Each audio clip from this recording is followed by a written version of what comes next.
For a real search and rescue scenario, the biggest problem that we have in these types of, high risk, high danger scenarios is that you're actually not able to go and physically get that training data that you need to use to train the model. AirSim allows us to get synthetic data to do that.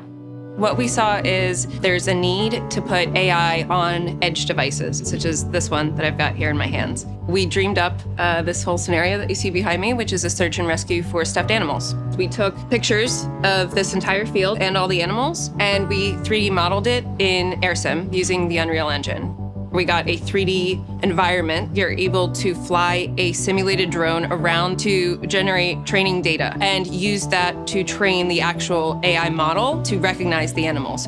Prior to the latest and greatest that we're releasing at Build, we weren't able to actually complete the scenario at all. What we see now is running AI models on edge devices where you're not in, a cloud data center or not on premises with large servers is actually reality today. And out of AirSim, we exported hundreds of images of each of the animals and imported them into custom vision and used that to train the actual AI model to individually identify each of the animals based on that synthetic training data. We export it out of custom vision into a TensorFlow format model and Dockerize it and then upload it into Azure IoT Edge and Hub.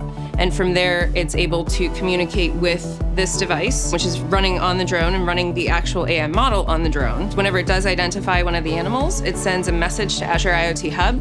And from there, you can pretty much, do anything to process those JSON responses or messages that land in Azure IoT Hub. Developers can learn on the latest and greatest AI technology and how to bring AI to the edge. You can download the Dev Kit on AI School today.